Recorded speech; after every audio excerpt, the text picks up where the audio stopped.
quiet. I might get bugged by cats, but Yeah, I have two of them, but they're locked away with the wife, so we're clear. I've got the daughter locked away with the wife watching a thing about Game of Thrones. Oh God. Mm. So That's a big thing in our house is Game of Thrones. we never got into it here for whatever reason. It's actually really good. I ended up getting into it. It's a huge time sink. Yeah, that's something I don't have a ton of and don't need more things to do that too. Right, me neither, but somehow I still do. I'm just trying to I, keep a car running and raise a child. It's enough. right, yeah, So that's more than enough. That's like more than most people can manage. some days it's more than I can manage. I just got a I'm writing for Internet Brands Automotive at the moment, Right. and I just got my favorite job so far. I've got to write up. Someone is swapping a Honda engine into a Fox Body Mustang. Like a K swap? Yep. Oh god. I've seen people do that with 4G63s, the Evo motor, but I don't think I've ever seen a K swapped one. That's interesting. I can't find it now, and it looks like, from what I can gather, I've only had a cursory look over it, Okay. but it looks like the Honda motor is putting in. It's going to be a K20/24. So I think what a lot of people do is they run, I think it's the 24 block and the 20 head because it flows better. Ah, that would make sense. I think could be the other way around, but I'm pretty sure that's what it is. The 24 for the displacement because it's a taller deck height, and the 20 head is a little bit better off the get go. Oh, that would make some sense. And it looks like it's a built engine as well. Yeah, yeah, that's I'm sure. I If mean, you're gonna if take the he's time to using one do block that, and one head, then if you're yeah, gonna take the time to fabricate that, you're not gonna do it with a stock motor. Let's be real. right. So I mean, precision bore and hone includes surface decking, main studs, Wiseco HD turbo piston, upgraded tool steel wrist pin, armor plated ACL race bearings, main bearings, rod bearings, thrust bearings, ported pump, and ported and notched. Chamfer and burl, sharp edges, and oil galleys. Yeah, there's a lot of work. I mean, balanced rotating system. yeah, not sure the ported pump, that oil pump. They are they building it for road racing? I can't make that out. It's all on a Facebook page, and he's basically charting his build. I, I sent the guy a message to see if I can talk to him about it. The oil pump might be just for high RPM. I suppose that would be handy in drag racing as well. Yeah. So I mean, the amount of room in the engine bay for it, there's a lot. Oh, I'm sure. I'm sure. Yeah, when you're used to, I mean, the old 302 is not a huge motor, but in comparison, so Holy shit! Wow. All right, so should we dive right in? whatever you want to do. Okay, So I have that car throttle post pulled up here on my computer, so I can kind of look at it when we get to that. sweet. I should probably do that So as well. Normally, I'm much better prepared, but kind of everything went off today. I get it. I get it. Refresh that just in case something else has popped up. Give me 1 second. I gotta go do something real quick. No worries.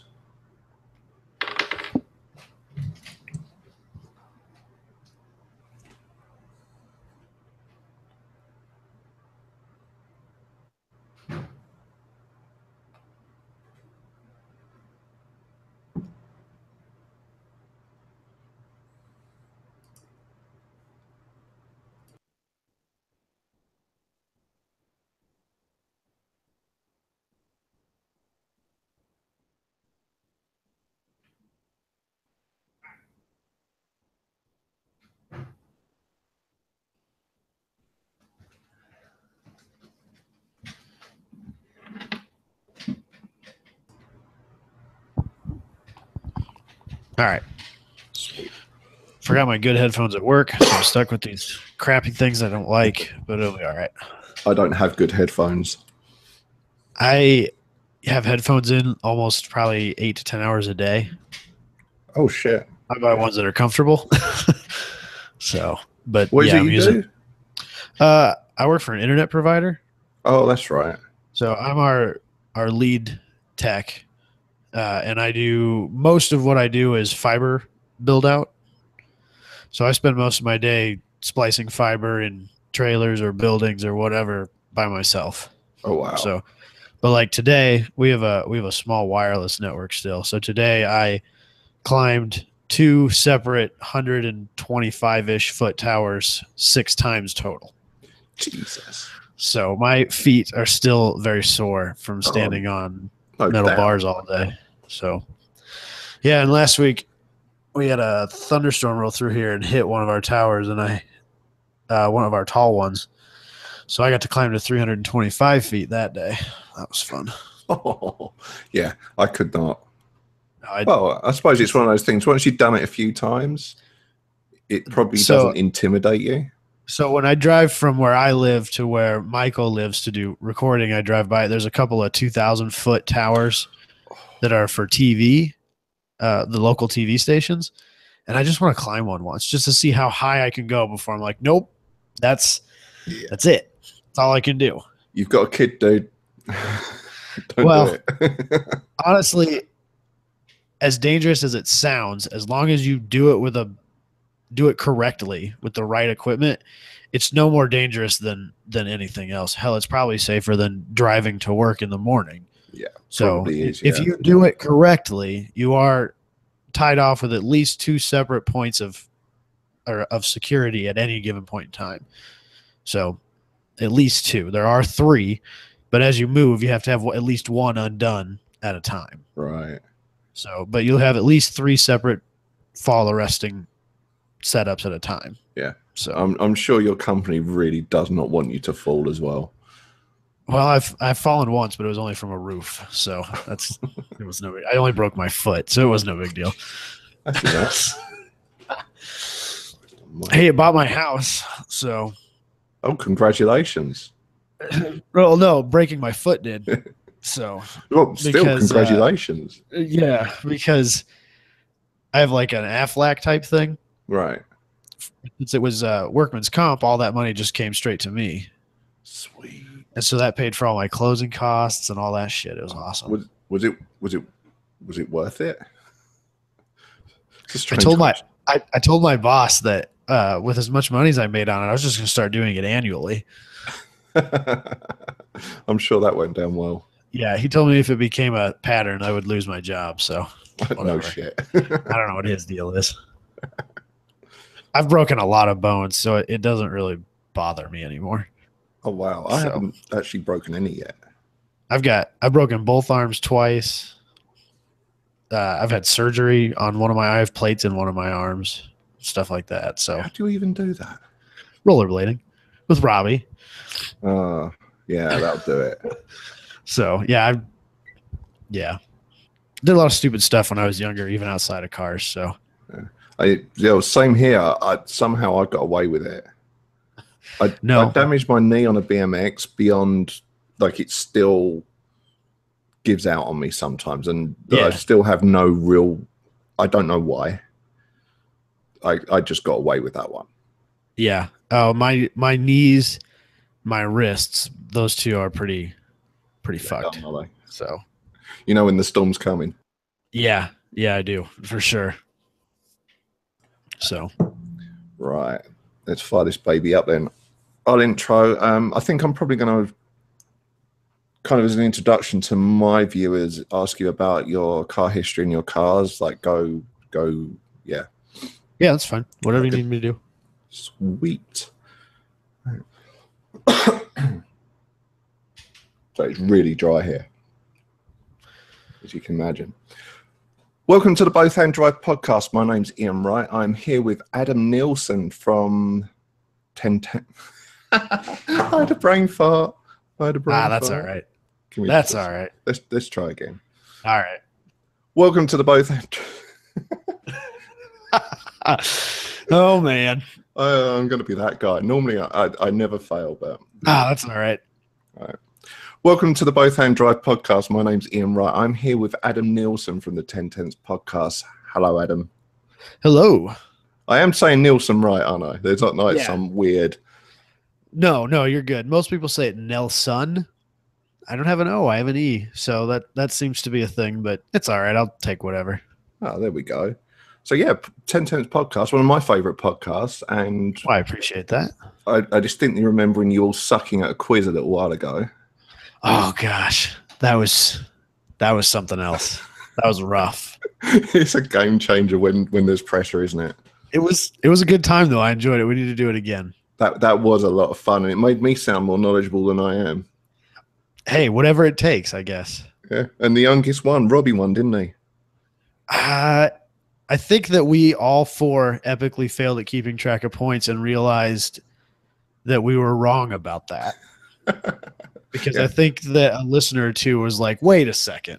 No, I don't remember. I feel like it may have actually been me that won, but I can't remember now. Oh, I've actually got the piece of paper somewhere where I kept note and then completely failed to do it right. Well, yeah, you'd throw a curveball at me like, all right, this one's worth 3 points. And that would mess us all up. We apparently can't even do basic math, let alone car quizzes. So Well, maybe next time it will go a bit smoother. But I'll drop a link to that in the show notes because it's worth listening to. It is rather funny. it was a good time. It was good. So let's introduce you to my listeners a little bit. Let's have a look at your car history.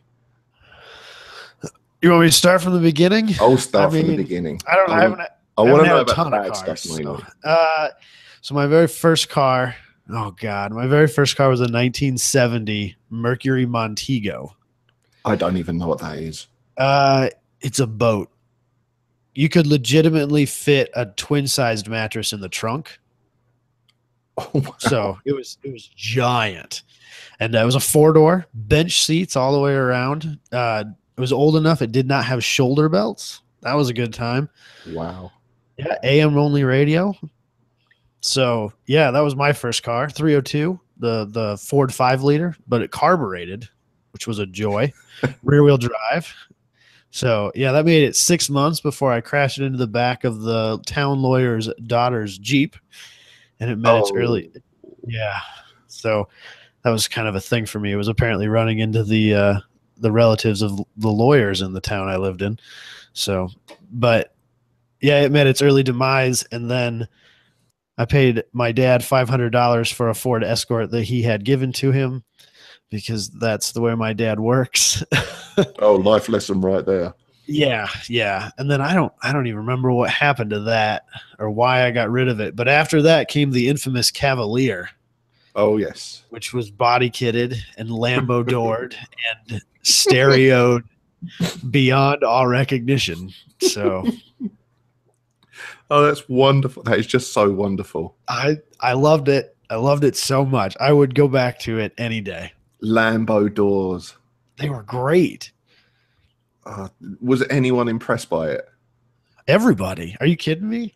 Really? People. Well, so I grew up in a town of 4, maybe 5,000 people in the middle of Iowa. So we were very sheltered. It was a very, very quiet town. And so you show up with a car like that and people are very confused. Oh, no doubt. To say the least. And so it was more of a novelty than anything. You know, it wasn't that people were impressed by it more than interested in what was going on. Right. So Yeah, I would love to drive something like that now, just to annoy car enthusiasts. I would love to have like an early 2000s period correct Fast and the Furious car. It'd almost have to be a Cavalier for me because that's just my roots. But it would be great. I would love to go back to that life. That's life goal right there. They were simpler times. Oh, I saw I think it was like a Ford Explorer or something, quite a new one. Okay. And it had underglow, but it also had glow behind the wheels. Yeah, I've seen that. That's a thing. That's a thing. I don't I don't quite follow it. I'm not the lighting expert of the group. That's Robbie. So despite having Lambo doors in the body kit, the car never got underglow because I never. I don't know. There's just something about it. I was never a fan. Even when it was popular, it wasn't my thing. I'm very hot and cold on it. On the one hand, it's like, yeah, that's brilliant. On the other hand, it's like, Yeah, it's great on somebody else's car. There you go. Yeah. And you went full on with the stereo system. Was it like a number plate rattler? Oh, it was well above and beyond that. Like, so I had a wall. It was a two-door Cavalier. Took the back seats out, built a wall in its place. Two custom-built 15s. I had at one point I had just around 3,000 watts in it, it never got as crazy. I owned no, I don't own it anymore. For a long time, I owned a 7,000 watt amplifier, and so the funny thing about stereo with a lot of people is like it says 7,000 watts on it, it must be real, but like if you just do some basic math on even like the fusing on the amp itself, like the only way it would make that is if it was struck by lightning. This was a legitimate 7,000 watt capable amplifier. And my goal with that car was to do 160 dB on music. So it never got that far. I think I probably got into the low 150s and then ran out of money and time and started getting into cars that handle a little bit better.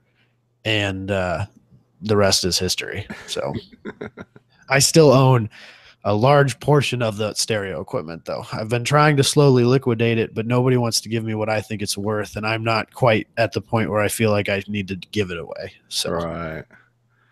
Oh, put it in a car. I want to, but then that just turns into a money sink too. And so the question becomes, do I want to go racing or do I want to do stereo things? And I can't do both. And here lately, I can't even do either. Right. So, unfortunately, now my daily driver is a regular cab S10. So there's nowhere to put the stereo without cutting out the back of the bed and the back of the cab and building it together. And it is common. And I have literally been in the bed with the Sawzall and managed to talk myself out of it. And so far, I haven't done it. It's hard not to. So. Yeah, that's not exactly a weekend project either, is it? Like that's a big job. Nah, it's not that bad. No? When you've done it a dozen times, like I have, I've built countless boxes. I used to almost literally make a living doing that stuff. Like in college, I got real good. I spent a lot of time researching pretty exotic box designs, band passes and even basic ported boxes, but understanding the characteristics of them well enough to design them for the specific speaker that you were putting in it and the car that it was going in and the primary music that you were listening to and matching the characteristics of that box to those needs. And so I could tell people, you give me the same speakers you have, the same amplifier you have, and say $150 and some material, and I'll build you a box that'll be at least 2, if not 3 times as loud as what you've got. And you'll spend way less money than you would have if you would have tried to do that by upgrading equipment. And I sold a lot of speaker boxes doing that. Oh, wow. So you went deep. Oh, it was out of control. So what was after that? Then came my Audi, my TT, which if you listen to 10 Tenths, you've heard me speak of not so nicely many a time. Yeah, that's a shame. Of all the Audis, I mean, I still don't really understand Audi as a brand. Yeah. I always liked the TT. There used to be a couple, literally a couple that drove a couple of Audi TTs where I had a studio. Oh, that's great. One was green and one was like a burgundy red. And they were always parked next to each other. It was adorable. So I actually own 2 of those. I bought one not really knowing what I was buying, I bought what was the essentially the base model. It was the 180 horsepower front wheel drive version, which is basically nut and bolt a GTI with in Right. a in a Yeah, with a different tuxedo. shell. Yeah, and then after buying that car and actually putting some time into researching them, I found out that uh, there is a 225 horsepower version, which had a slightly larger turbo and also was all wheel drive. So I ended up trading my 110,000 mile one in on a 30,000 mile 225 Quattro. Oh, And that was the car that I owned for like 6 or 7 years. right. So Was that a lot of fun? when it ran, it was great. Oh, And frankly, as poorly as I speak of it these days, there's a very high probability that I'll own another one someday because I'm just a glutton for punishment. And I did love that car. You know, as bad as I am to it now, I did love that car, and I would love to have another one. But where I am in life is just it didn't work for me. mm, yeah. So Yeah, with a high maintenance problem car, you've got to have some form of stability, and if not that, a second car. right, and that was when I was really getting into autocrossing and stuff like that, and it was not a good car for that No, because parts were very expensive, right. and then it was also not the most reliable thing in the world. Yeah, And so it was, it was more of a, well, I could either turn this into a race car and it will nickel and dime me to death, or I can continue driving it and buy a race car. And then I ended up selling it after that. So right. And then you bought a race car. yes, I have still uh, a 1984 Dodge Omni.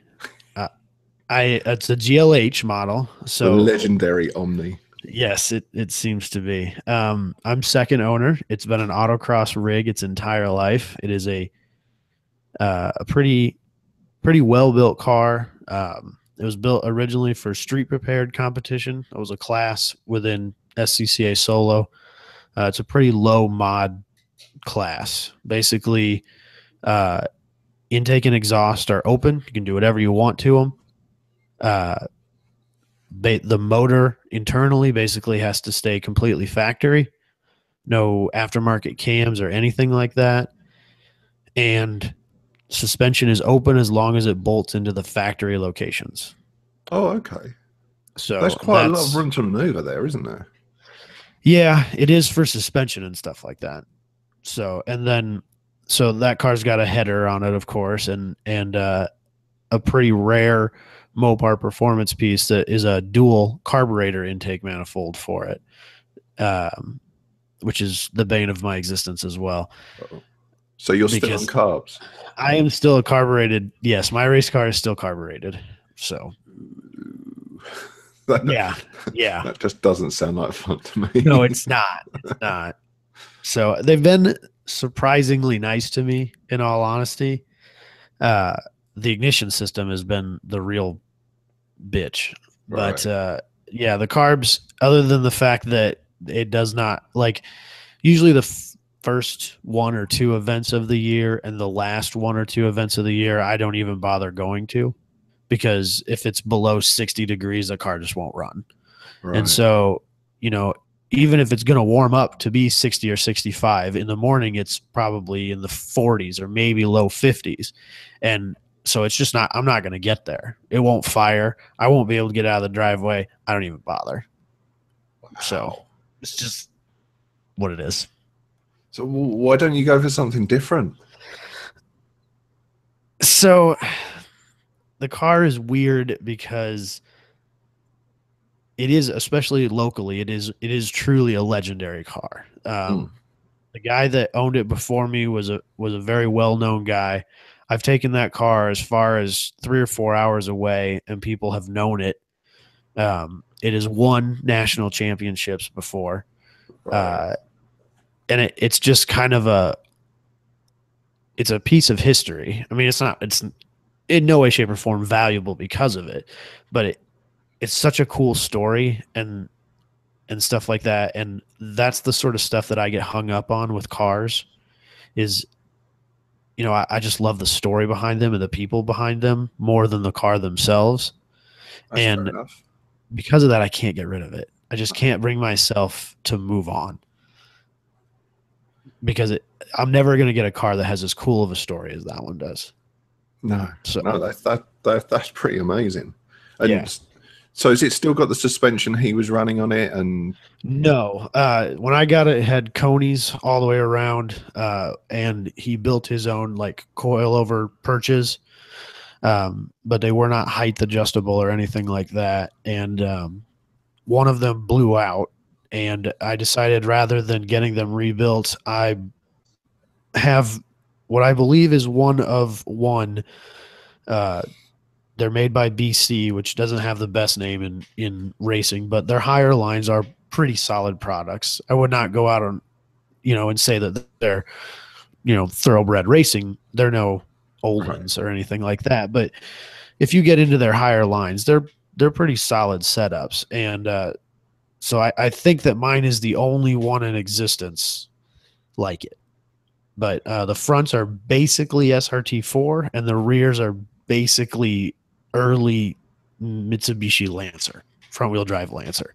nice. But then the top hats and the bottoms of the fronts are custom. All right. So to get them to mount up to the car. So how often do you actually get to race it? This year it's been out once, and Hang on, it's August. last year, yeah. So I made it out the 4th of July weekend, and between that event and the one it made prior, it'd been a little over a year because it continually breaks down on me. Oh. So here, basically, since I've started a podcast, it hasn't seen any race time, essentially, is what it boils down to. But 2 years ago, I had a really good year. I made 25 events in 1 year. Well, that's actually a busy year, isn't it? It doesn't sound like a lot, but that's a busy year when you go. Well, when you live in Iowa and you're lucky to get 6, maybe 7 months worth of weather that's actually usable, that's an impressive number of races. That's a lot of racing Saturday and Sunday at different locations. Yeah, all summer long. So I've been thinking about something a little bit, and I started writing a thing.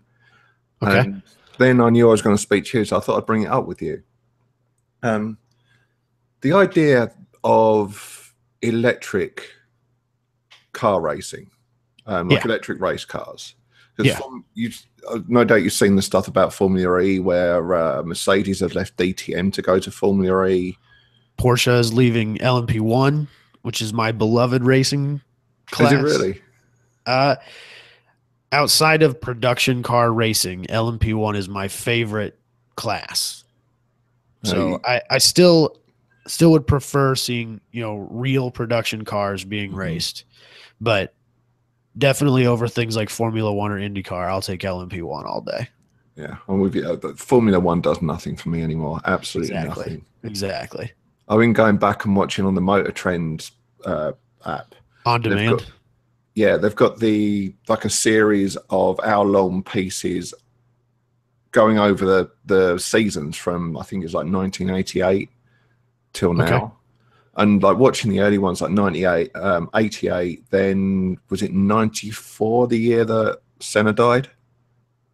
I think that's right. Yeah. The racing was so good, and even like through the 90s when they started really getting on top of the safety stuff, because like Senna wasn't the only person to die that year. No, I don't think so. I forget his name, but someone died early on. Yeah. And that's kind of normal back then. 1 or 2 guys a year was the standard almost. Well, in the 70s it was. There was in the 70s they were racing the Nürburgring and just all over the place. I believe it was Jackie Stewart that actually stepped up after, who was it? Another, like, so many have died at this point. Like, so many people were dying that Jackie Stewart actually stepped up and went, "That's enough. We need to start a body to start overseeing safety and at the track." So they had to put money into tracks and stuff like that, and it eased up. But yeah, I mean, in the 80s, people were still getting ruined. And that doesn't even really bother me. that's not what pulls me away from any form of racing. Safety is good, in my opinion. As a Hmm. person who goes out there and races, if you want to call it, some people argue that autocross is not that, and fine, whatever. But I've done drag racing and stuff like that. I literally grew up drag racing, and anything that you can do to make it safer within reason, perfectly acceptable to me. Yeah, But short of limiting them to like 25 mile an hour and all that. well, okay, that's outside of reason. It is. But yeah, I mean, motorsport is dangerous and it doesn't matter. Well, it does matter, but no matter how much Right. rules and safety you put into it, it's still dangerous. And it kind of needs to be. Yeah. Well, yeah, So. to a degree. I mean, if you're doing 150 mile an hour coming into a corner, that is dangerous. Like, Right. Hell, That's even the doing thrill. 40 mile an hour into some corners, it's dangerous. So Right. racing is dangerous. But yeah, with the electric stuff, it's kind of occurred to me that the huge advantage of electric is how quiet it is. Yeah. Which makes me think that this could actually be something that brings motor racing More to more the into masses. yeah. I mean, I the can see amount that. of the amount of tracks there are near built-up areas is like none. Yeah. And the ones that are have massive amounts of problems. Laguna Seca, one of the most legendary tracks in the world. Huge, huge noise ordinance issues. Yeah, and of course, because someone buys a house near a track and then complains about the noise.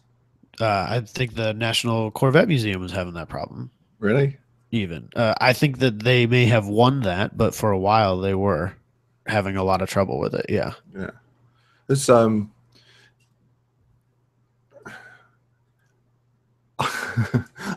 I grew Sorry. up.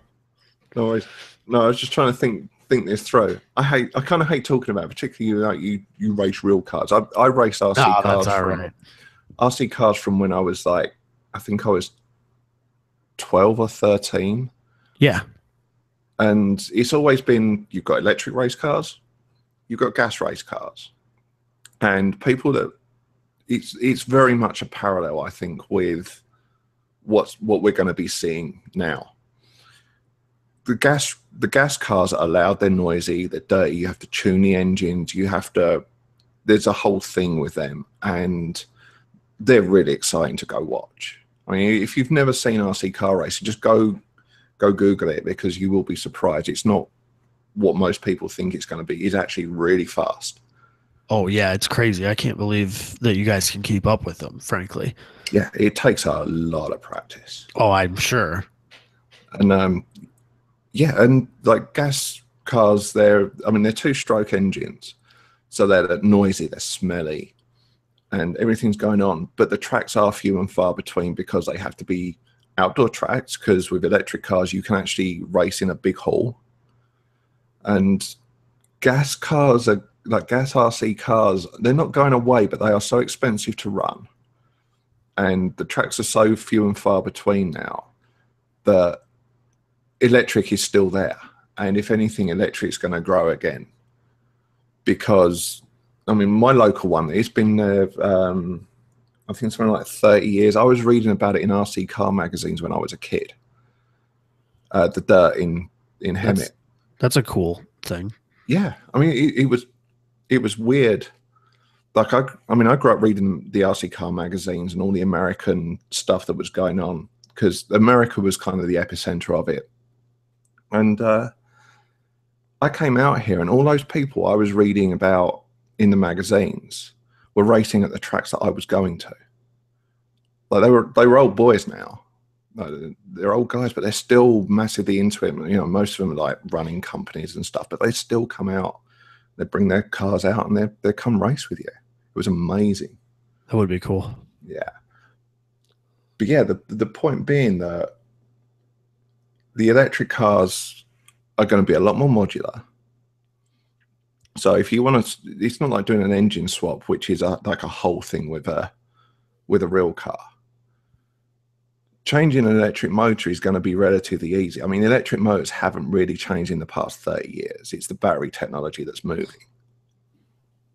So with electric race cars, even if you want to change class, you're effectively going to be changing the engine or changing the batteries. Right. And if you have a problem with an engine, it blows up. Changing a motor, an electric motor, is going to be literally unbolting it, unplugging it, putting a new one in. And I'm wondering if that accessibility, along with the ability to build tracks nearer built-up areas, might help motor racing in a big way. It's an interesting viewpoint I don't think I've ever thought of. You kind of pointed this out to me before we started, and I knew we were coming into it. And I had 3 situations I've encountered doing racing that I kind of wanted to talk about with electric cars. I'm not totally against the idea. So, because first of all, I know they don't sound like internal combustion engines, but I don't necessarily think they sound bad. Right. I kind of like that high strung buzzing noise that they make in a way. I don't hate it. I'm with you. I mean, you know, when there's a fast car, whether it's electric or gas, a fast electric car makes enough noise for you to go, holy shit, where is that going? Right. And so we have a local go-kart track, like a public one that you pay and go and race at. And most of the ones in years past have always been gas. And the first one I ever went to was gas. And having never driven a gas-powered go-kart before, they're not very easy to just hop in and be fast, because a lot of it is about managing engine speed as much as it is about managing kart speed. Because if you drop out of the power band, you're done. Right. Yeah. And you have to hold those revs up quite high. Yeah. And our local track is electric karts. And frankly, I think that those drive more similarly to the cars that I drive on the road, that have larger power bands than what a gas go-kart engine would ever have. And so I think that the electric go-kart thing is more applicable to what I do, in full-size cars. Right. And so I've never been bothered, but some people, I'm not going to go race those electric cars. Frankly, I like them. And then the other thing was, in the winter, it was freezing cold in that indoor one with gas motors, because they got to vent all that out. Not an issue in electric carts. No. So that was kind of nice too. Iowa problems. Well, yeah, I mean, we have the exact opposite problem out here. It is so stupid hot. Well, it's not exactly cold around here these days either. So, no, you get a real fluctuation, don't you? It's absurd, just upsetting. I hate it. I just hate it. But we have some locals who, actually, one of them ended up became a Tesla employee, but they were building conversion cars. They were taking regular cars and turning them into electric battery powered cars. And what they had done was Miatas and a 944. And the Miata, I got a chance to ride in it at an autocross, and it does not make significantly much more horsepower than a stock Miata. But anyone who's driven a stock Miata knows that they make no torque. And because of that, they're just, unless you're really good with them, they're not that fun in autocross, in my opinion. I drove a Miata that day. I drove a bone stock 1.8 Miata, so even the quote-unquote big motor, and was less than impressed with its performance. And then at the end of the day, I rode with the guy who had the electric Miata, and I know that wasn't driving it, but based on the experience I had that day, if I had to choose which one I was going to race regularly, it would for sure be that electric car. Yeah, all the talk, all the time. It was fun. It was a great time. Even in the passenger seat, it was a ton of fun. Yeah. And I think people are discounting them way more than they should. I'm starting to think so as well. I mean, I've not been excited about electric cars until I started thinking about that. And now that we're getting the range with them, I could drive an electric car now. I'm not convinced batteries are the answer. Electric cars and battery-powered electric cars, those are two separate things. I'm not Yeah. convinced that batteries are the answer. I still am leaning more towards the hydrogen fuel cell thing, but that's a different argument. Yeah, I mean, in the long term, how this plays out is unclear. I think I'm with you. I suspect we're going to end up on hydrogen at some point. Batteries, my issue with batteries is that just like fossil fuels, the things that are inside of them are Mhm. finite. We only have so much of it. It's no different. Yeah, it's It's been just mined. pushing, it's just changing the problem. It's not fixing it. And it's very, very dirty to mine that and then make them and dispose of them. Whereas hydrogen, that issue's not it's not there. You know, it's the second most plentiful thing on the planet, Yeah, short of nitrogen. So yeah. And I think for our immediate future, our immediate future is hybrid. yeah, no, it has to be. Our electric grid can't handle battery powered cars, and we're not at the point where we can use hydrogen fuel cell either. I mean, we need to change our distribution network regardless of which one we fall on. And for the short term, hybrid is the only answer. Yeah, that's definitely where it's going. But yeah, and going back to the idea of the electric race cars. I mean, I'm thinking about, for example, like the MX-5 Cup, Yeah. where they use sealed engines, Yeah. and everything's kind of limited. Well, with an electric race series, that sealed motor is sealed. Like there's no kind of grey areas of what you can do with it. It's sealed, and the battery units can be defined. Like I Yeah. said, if you want to change class, you should change motor and batteries or whatever. Yeah. And then there's no they're nowhere near as dirty to mess about with. So, dude in his garage is easy enough. It's I don't know. It just seems like that might be the way forward. It really might be the way forward. It makes sense. I get it, especially in a class like Spec Miata, because that was originally built to be, a budget class, and it has become anything but. Because you can easily spend $8,000 or $9,000 on a 125 horsepower Miata motor. Right. If you want to be on the pointy end of that class nationally, that's what you've got to do. And I think electric engines would largely push that out because there's only so many things. You can only make them. Basically, the only thing you can do to make it any better is make it have less resistance to itself as it spins.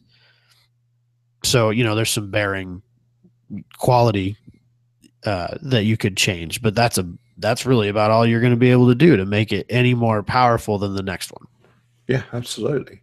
So, within the same set of rules. right. It's, back in the day, even now, I think they do still run stock classes. Like with the RC cars, you'd have a stock class. You basically have stock motors, which would, like back in the day when I was racing the stock stuff, there was actually a price limit.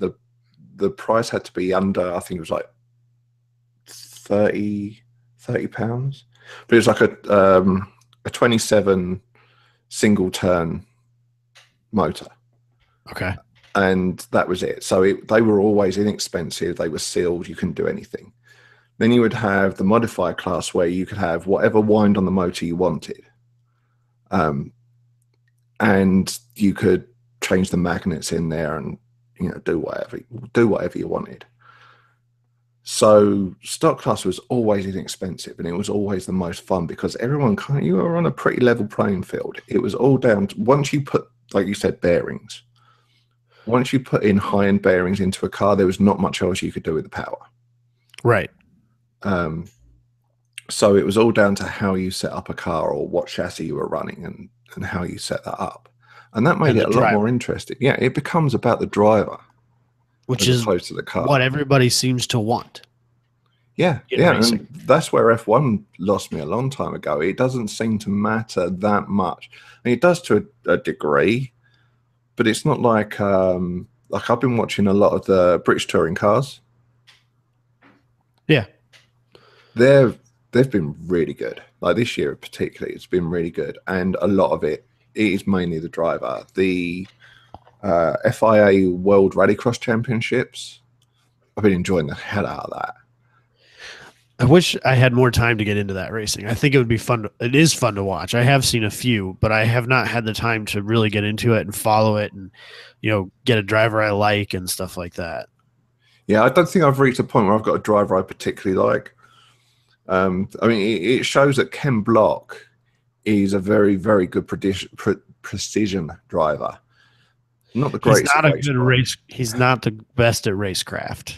No, which is kind of a shame. I want to see some American drivers start getting up there. Well, you've got guys like Tanner Faust, great driver, very good race car driver, and I think he's been fairly successful in that. And I don't know. It seems like a lot of the American guys that are doing it came from rally cross. Just because you're good at one does not necessarily mean you can be good at the other. Because they're two very radically different forms of motorsports. Yeah. Oh, yeah, that's for sure.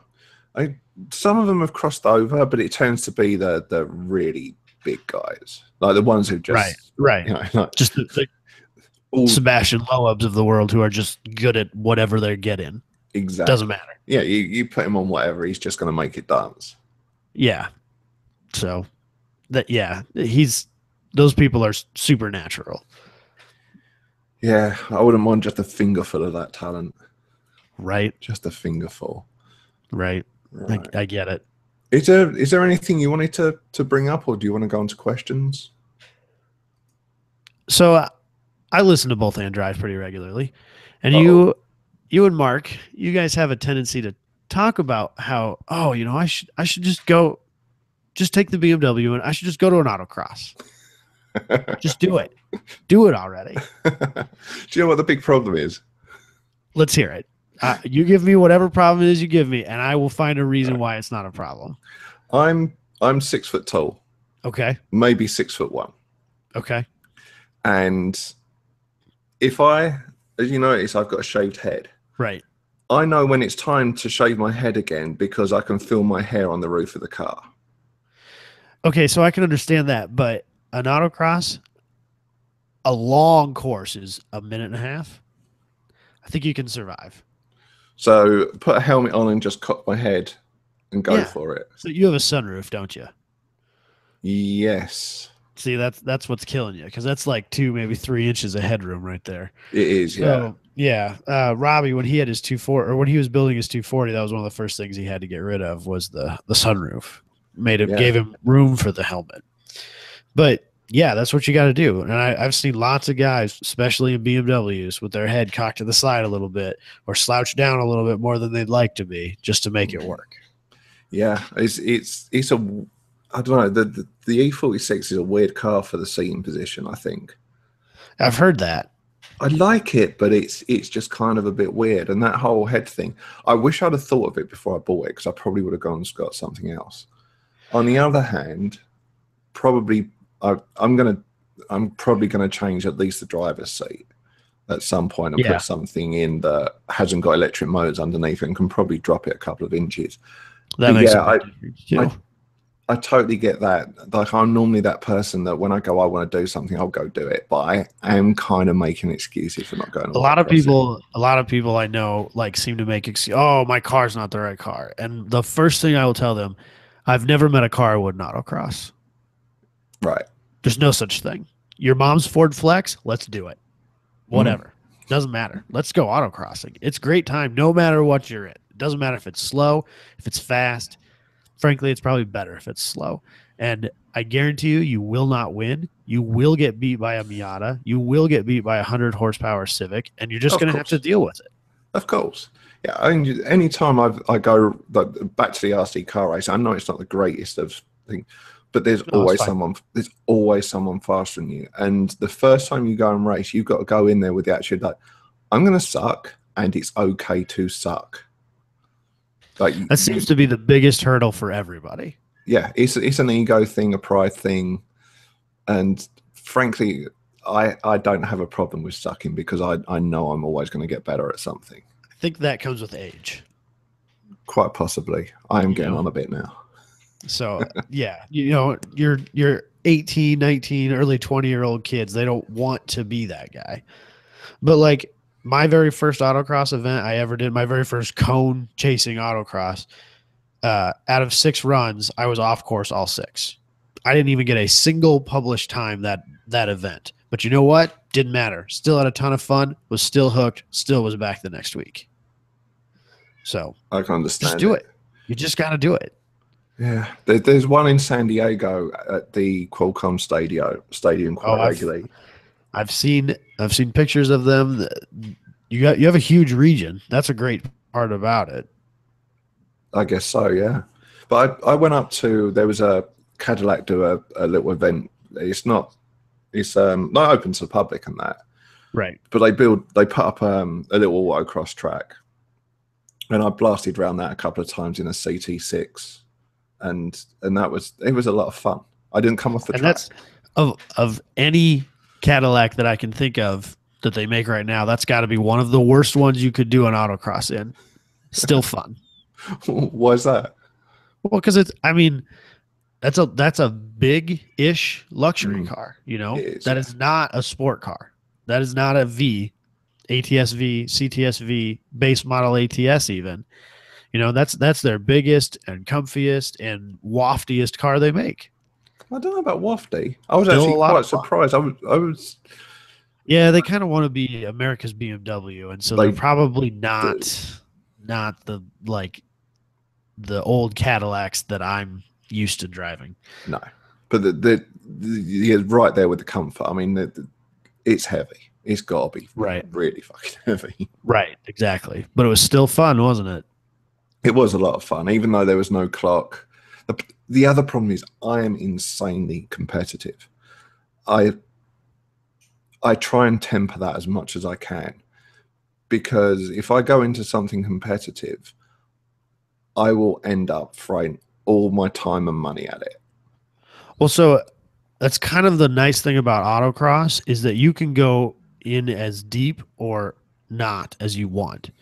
You go deep. I know it. You could take your E46 and you could, that car, I think it's probably F Street to start with. If it's a bone stock E46. That's the other thing. It's not stock. I've changed the suspension.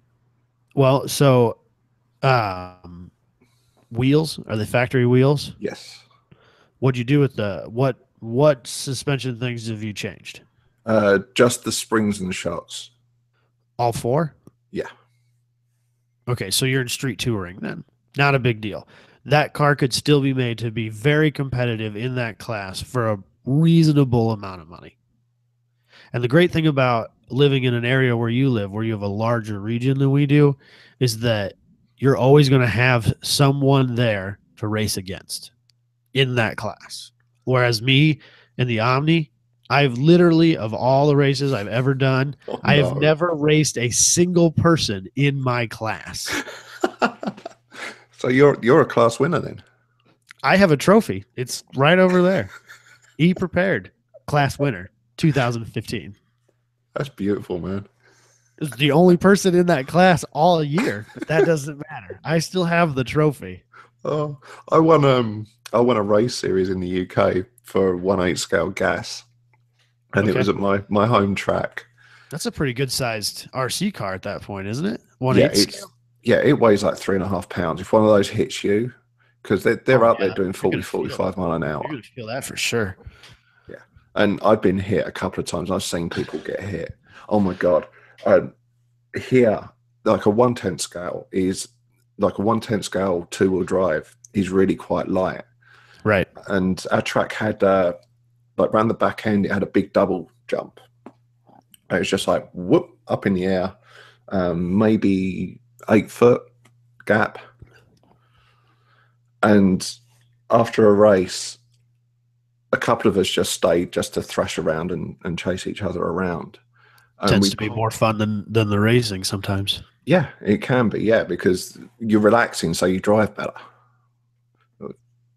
Because that's the way it goes. And I didn't see a guy go out on the track, and he was looking for a part that come off his car in the race, and he was down in between that jump. Oh And God. as I've come around the Oh corner, no. as you go into it, it's like motocross. You want to accelerate into the bump Right. so that you compress the suspension at the back to pop off the top, so you can make the jump. And as I've hit the lip, he stood up and he just in his Oh face. no. Yeah, like it Bloody made. nose. It didn't hit him in the nose; it hit him right in the forehead. Oh man, he got off easy then, Yeah, probably. But big that's a good way to gash. get a concussion and stuff. It's a Oh bad. yeah, there was a lot of blood, Oh and God. Oh, and that's that's just from a bad. little electric thing, like the 1/8 scale stuff. There's been broken legs through them Oh, I'm sure. because yeah, they really go as well. Yeah, that's scary. But But what was I telling you about RC cars? Let's go back a bit. Oh yeah, so I won that summer series right. because I'm a tenacious fucker, and a lot of people won't go to the track when it's raining or it's cold. And Oh, I that's actually me. That's this guy right here. I'll admit it. I'm a sunny day racer. and basically the race there was one race a month for this season for I think it was 8 months. And right in the middle, I came to America for 3 months. And when I got back, I was still in third place. Oh my gosh. That's pretty bad. And on the last, excuse me, give me 2 seconds. Sorry, it's really dry. Yeah, so Yeah, I gotcha. I got back, and everybody turned up for that race, and like all the fast guys were there, and I was like way down. I think I made it into the A final, but I was somewhere mid pack, like 6th or 7th, and I think I picked up like 1 point or something. And then for the last race, no one turned up. It was absolutely hammering it down with rain. And all I had to do was win that race. And yeah, I think I lapped the second, like another guy who turned up. Like there were basically, I think there was about 6 cars that turned up, and none of them were the fast guys. It was brilliant. Oh, this fucking huge trophy that I just felt like I didn't deserve. Yeah. Yeah. The trophy that I have, they had an awards banquet, and I didn't even think like, oh, I'm gonna get a trophy. So I didn't even go. And like next year, the season opener, I show up there and there's my trophy. They're like, hey, you need to take this home. I'm like, what is this? Oh, I won that class. Okay. I didn't realize you'd buy a trophy for a guy who was the only person in that class, but sure, thanks.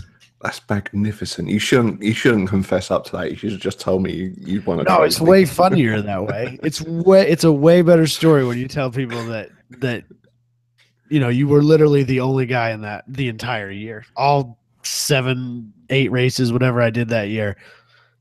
Hey, look, I won a trophy. I don't deserve. All the places I've ever gone, if it's an SCCA sanctioned race, I have never once had another person in my class. That's amazing.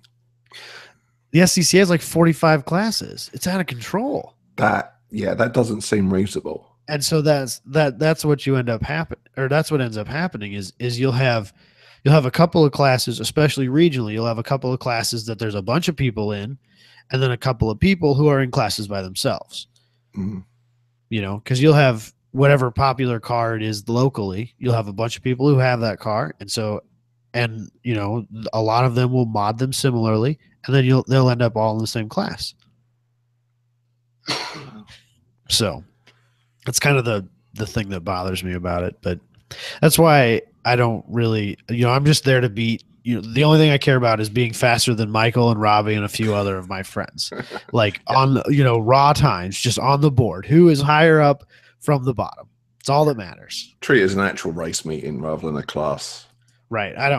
They have SCC has this thing called PAX, which is an indexed system. And it's complete and total bullshit, and I hate everything about it. Because I'll beat somebody by 3 seconds, and in PAX they'll be faster than me, and that's just that. I don't like it. It's just not. So I don't even look at PAX. All I care about is raw time. So fair enough. And who is the faster out of you three? So it's very course dependent most of the time, but Really? generally Michael seems to manage to eke me out. Robbie has not done a lot of cone chasing autocrossing. We used to have a little go-kart track in a town down the road from here it was about a half mile in length. It was only big enough for a car at a time. So we would run what they called autocross, which is basically just a time trial. You're out there by yourself, but you're on a quote unquote track. And that one, I could consistently beat Michael there in his Fiat. And Robbie beat me once or twice there in the 240 back when it still had the SR20 in it. But now with the V8 in there, he's got quite a bit more power. He's got slicks. I don't think I'd stand a chance. And the RX-7, it could go either way with Michael and the RX-7. Who knows? But in the Fiat, I can claim that track was sold to a local power cooperative, and they turned it into a training facility for linemen. Huh. And so now I can claim that I was the fastest person to go around that track in our group of friends. Because I had one weekend where everything just fell together, and I was on brand new slicks, and I just laid down the lightning lap of my life. And I can claim that I was the fastest guy to ever go around that track in our group. And Sweet. Nobody will ever be able to take that away from me. So, boom. So. My cat's just thrown up. Absolutely mental. Yeah, somehow one of my cats escaped too, but thankfully he's the quiet one. So yeah, there's always a noisy one, a quiet one, isn't there? Yeah. So I have one of those munchkins, like it looks kind of like a dash hound, but it's a cat, it's got really short legs. Oh wow. And his name is Coney, because I thought it was funny. Nobody ever gets it. I have to explain that to people all the time. So you're gonna have to explain it to me. Well, okay, so he's a munchkin, right? So he looks like a cat, but he's lowered. Okay. Right. So I named him Coney after the suspension company because they lower cars. I thought it was funny. Slammed cat. Yeah. His nickname is Stance Cat. Oh, that's right. Yep. Yeah. I wanted to get a Stance Nation lanyard and turn it into a collar for him, and then leash train him, or turn it into a leash and then leash train him and take him to car shows and do photo shoots of him and laying in front of Stance Miatas, because I thought it'd be the greatest troll of all time. But we put a collar and a leash on him. He just laid on his side and that was it. You got to literally drag him around. I figured that probably wasn't a good look at a car show. So yeah, that's screw you, human. Yeah, but how funny would that have been to have this tiny little short cat in front of these stanced out Miatas? God, it would have been funny. Yeah. Right. Shall we bust through these questions? Sure, let's do it. There was something I was kind of excited to answer, so let's do this. Sweet. I reckon I got about 20 minutes. Perfect. So, Deadpool. He wants to know, if your daily driver suddenly gave out completely and you had to get a new car, would you schedule test drives with their modern counterparts or something altogether different? You want to take this first? What would you do? I've actually driven recently a 330i, which would be the counterpart to my car. And it was all right. I prefer my car. I don't know how modern I would actually go now. But no, do you like the slightly more analog car? Yeah, I think so. To an extent, anyway. You're not carburetors and no power steering like I am, but... Yeah, I think power steering I kind of like. Yeah, no, I agree wholeheartedly. You should have it for sure. Yeah, I've had my share of muscle building cars. Right. I know. I would like to go back to things like wind up windows. Yep, my daily's got those wind up windows, manual seats, the whole 9 yards. I think they're great, and I wish I could get those on modern cars. Right. I'd like to be able to get something with all the shit that I don't need not on it. I absolutely despise power seats. I don't think I despise them, but I do find they don't make any sense to me because, number one, especially in your own personal daily, at least in my world, how often does somebody else drive that car? Right. So you never move the seat. And number two, when you do, it's slower. Yeah. And that just bothers me. It's unnecessary. Why? I don't need the extra weight, and it's one more thing to break, and it takes longer to adjust it when I do need to. It's dumb. Yeah, I So I just hate having those things on there. The problem with Power Six for me is they will go wrong, and it will be a yeah, pain in my ass. yeah, and they're very Electric expensive to windows will go fix. And wrong, yeah, I don't want any of that in my life. but So if my daily gave out, so I have a 2001 S10 Extreme that is the 4-cylinder one and has an aftermarket turbo kit on it. And if it gave out, which is very likely to happen in the next few days, quite frankly, I'm amazed it hasn't yet. But if that did happen, I have this thought in my head, and I'm dangerously close to actually doing this. I've decided that I've owned too few cars, and there's so many cars out there that I really want to own that are even in like the $2,500 to $3,000 range. That what I would probably do is just buy a new car every 3 or 4 months. But as soon as you buy the car, you clean it up, you make it look nice, you throw a for sale sign in the window. As soon as it sells, you just go to Craigslist and buy something else. That's the life I want to live right now. that would be doable. I mean, why not? Life's too short not to experience new things. You're going to lose a And bit on some. You're going to make a bit on others. yeah, I feel like I could come out, educated purchases and taking my time. I feel like I could come out even. And if you can come out even and enjoy yourself in that many cars, that's a win. Yeah, hell yeah. So I'm dangerously close to actually doing that. So. Oh, I hope you do. Plus, it makes great podcast content. And let's face it, that's what Yes. really matters. Right. I think that'd be awesome for writing about as well. Oh, Right. Well, see, you got to be careful when you do that because it's dangerously Doug DeMuro. it is. Yeah. And I'm not a fan. I know that that's a pretty controversial opinion, but I'm not a fan. I don't mind him. Yeah. He's funny, and I like his type of writing, but I'm tired of his. I bought this car and I went and did this thing, and here's what happened. Yeah. I don't care that you took your right-hand drive R32 through a McDonald's. a McDonald's drive-through. I know 3 people that have that car. It's not that cool. And like, okay, cool story. You took your H1 on a track day. You were that guy, and nobody likes that guy. Right. So, So should put my teeth. RUF. Yes, should RUF or RUF start making cars that completely look different from Porsches? I think absolutely, because number one, I love what they do, and number two, not a huge fan of Porsches, and so I would like to see maybe their take on Jaguar F types or something like that. That would be a lot of fun to see. I think that'd be a great car, or a multitude of different ones.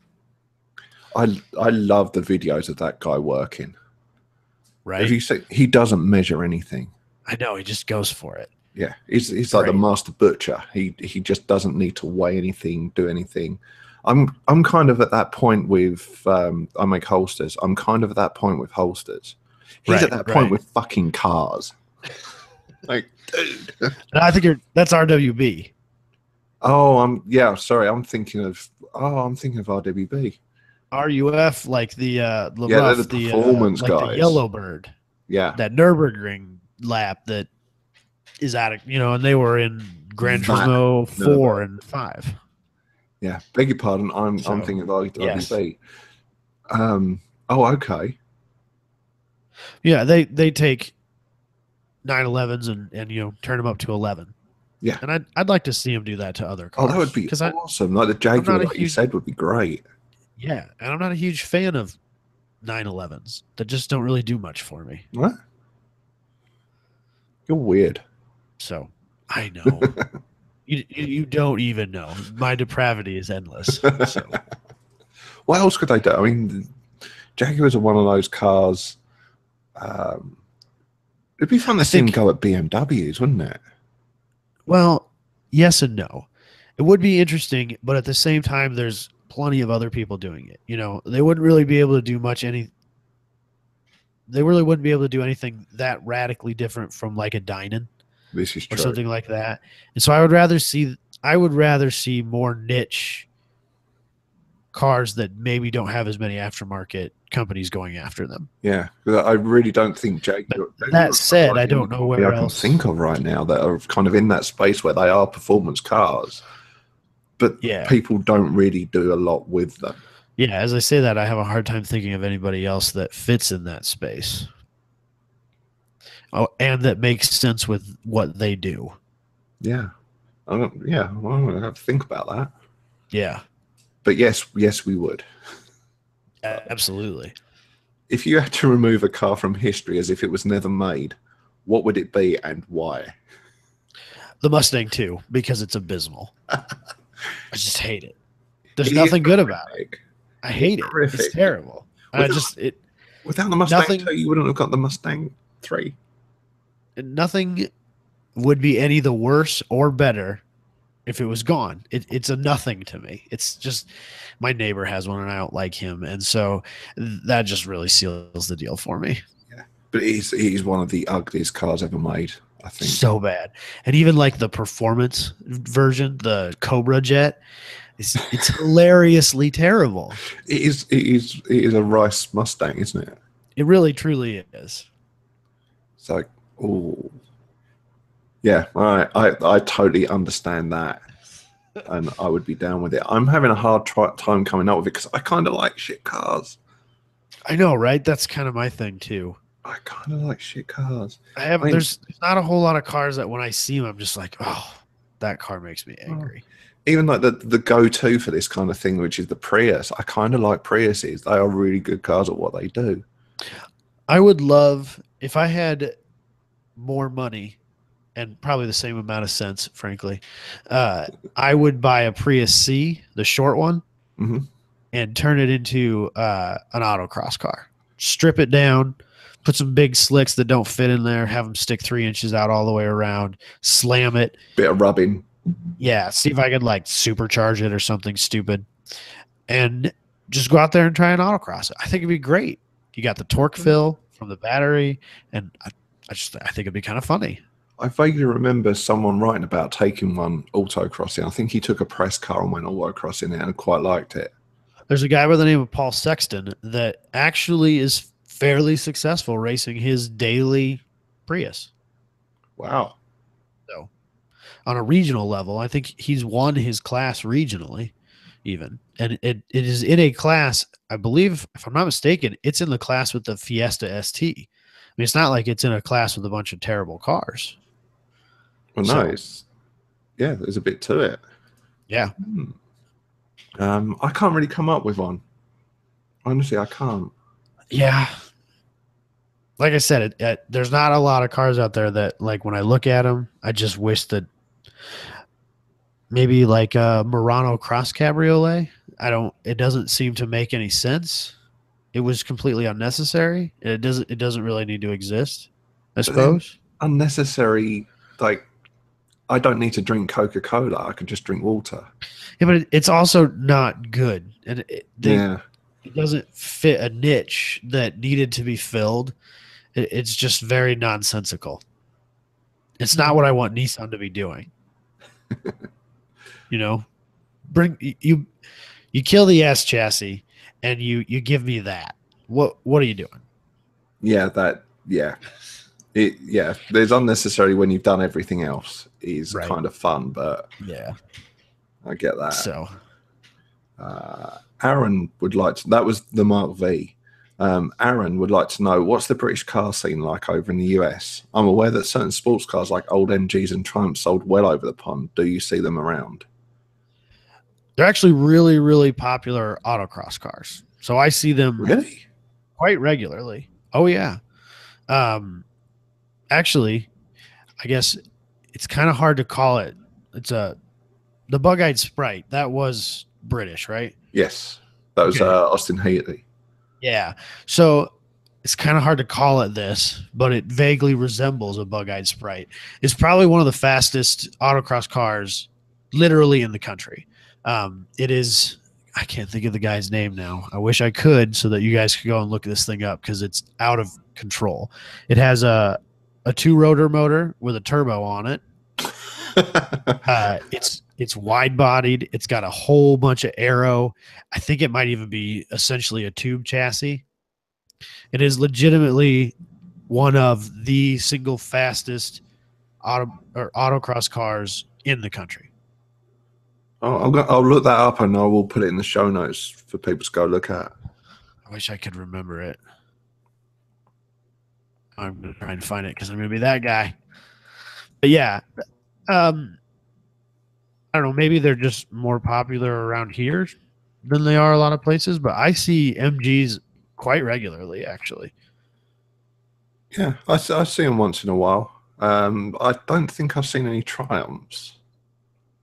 But yeah, the old MGB. There is a Triumph that shows up at our fees that has a V8 in it. That's like a 3.8 liter V8 or something like that. Holy crap! Yeah, something weird. So, it's kind of a cool little car. Yeah, I don't need you, cat. Sorry. My cat decided he needed to join me here. So, but I can't say that I go looking for them. That's for sure, because I've seen enough, and I've had enough experience with Triumphs. Yeah, I enjoy seeing obscure things. So when I see them, they kind of stick out to me. Yeah, they do seem to be more popular in my local area than they have been in other places I've been. That I've lived in the past. Yeah, that's kind of curious. So, yeah. So, Adam Karim, what features do you think should be in cars that we don't have currently? Just talked about it. Crank windows, manual seats. Yeah, dude, the crank windows. I think that would be magnificent. More of that. I want stripped down models of cars in my life. Like I want to buy a car that has cloth interior and crank windows and is just simple and cheap and won't break down on me. Fair enough. There is one thing that I think should be on all cars now. Keyless entry and start. I love that. I don't own a single car with keyless entry or remote start. We've got it on the CRV, and oh my god, it is. But isn't that kind of standard on anything you're going to buy this day and age? Curiously, no. Every company seems to have like a different form and like a different way of doing it. With the Honda, you literally walk up to it, you reach out, you put your hand in as your fingers go behind the lock. Right. Yeah. It unlocks and you just open the door, you get in, you put your foot on the brake and you press the start button and you're off. And then when you're done, the walking away bit as well, that's the bit that should be standard as well. When you get out, you lock it, and as you walk away, it just locks. Yeah. I had the Honda press car, the Touring, which had that on it, and it was brilliant. For a whole week, I just got out and walked away from the car, and it locked itself. Of course, when that went, you forgot to lock your personal vehicles. Yeah. But yeah, I by now that should be standard on everything. The other thing I would like is dials. I don't like buttons. I want dials for my volume. I want dials for my fan speed. I want dials for my temperature. I want dials for where my air is blowing. It should not be buttons. It should be dials, because in my opinion, you can move a dial to a predetermined location without taking your eyes off the road. If it's a button, you have to look. Yeah. You shouldn't be having to make those that hand-eye coordination thing. It's fascinating to me that we have, as a culture, we have strived to make cars simultaneously safer and harder to drive safely. Yeah. I think, though, there's going to be a big swing back in the opposite direction now. Like Honda have just, I was trying so hard to go an entire episode without mentioning a Honda, let alone a Honda Accord, but I'm going to. They had a volume knob, didn't they? Yes. The 2018. So happy. I remember when you said that, and I was like, yes. Oh, it makes me so happy. Yeah. I think Jaguar, are very keen on retaining like the knobs. I think it's Jaguar. I'm pretty sure it's Jaguar. Yeah. And I think we're going to start to see a swing back to that because it's annoying not having like muscle memory is so valuable when you're trying to concentrate on a road. Absolutely. I can change all of those things in my truck without ever taking my eyes off the road. I know exactly where they need to be, by feel. Yeah. And you can't do that with a button. My BMW's got uses buttons for putting the air up and the air down. And that's fine. I don't mind it. I'd prefer a knob, but I can just reach out with my thumb and press it once, and I know it's going to go up and move to the left. I suppose if you don't know exactly where you want it, you're just pushing that button like, oh nope, still not slow enough. Nope, not slow enough. There we go. That's right. I suppose that's not too bad. Yeah, it works, but the knob is just give me a knob to twiddle. Yeah, and I think the volume knob thing goes back to my stereo days and rolling into it. You got to roll into it. You can't do that with a button. Fair enough. And we've got the final question. I don't know much about this, actually. It's from Adam again. What's the classic car scene like over in America? And he's talking Euro, Japanese, and American classics. At least locally for me, outside of the UK cars we talked about, classic European cars, with the exception of the original Beetle, essentially don't exist. You'll see an old Jag here and there, which, again, from the UK, but early Audis or Volkswagens other than Bugs, or like 2002s, the BMWs, or even early Mercedes that just don't really exist here. No, it's all early Porsches or early BMWs, like I say, like you said, the 2002. The Porsches, of course. But yeah, that stuff doesn't really exist. And with Japanese cars, outside of 240s and 240Zs, 280Zs, that's about it here anyway. I mean, you might occasionally see like a Datsun 510 or maybe an early 510. I see early Honda Civic. Yeah. But that's about it. And then I live in muscle car Mecca. So American classic cars, that's just another day.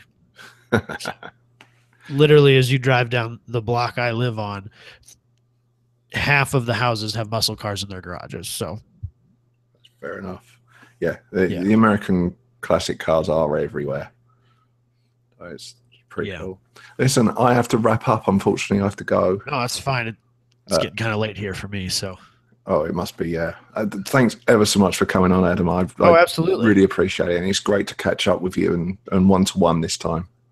Yeah, it was fun. I enjoyed it. This is the first time I've ever been on a podcast without Michael and Robbie. So it was interesting.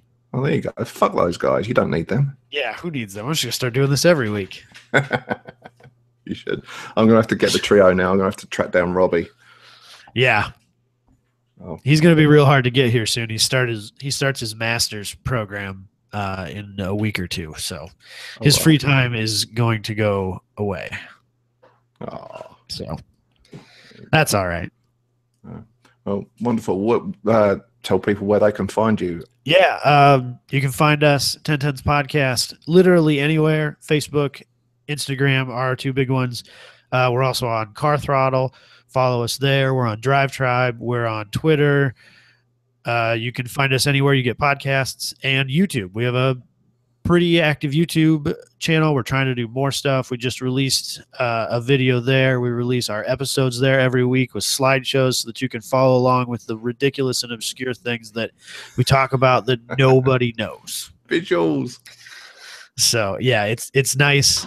I know a lot of people who like casual car people that listen who like the YouTube video because Michael and I'll go down this tangent of old Fiats and or something ridiculous that nobody around here knows, and that gives them the opportunity to see that instead of having to Google it themselves. So that's awesome. Yeah, follow us on YouTube as well, please. Yeah, and it's the same for Both Hand Drive, except we don't do video slideshows. Yeah, there's a lot of post-production involved in that, so I don't blame you. More than I'm ever going to do, but yeah. All right, well, thank you very much, Adam. Thank you. And thank you, people who are still listening. Bye. Yeah, and we'll call that. All right.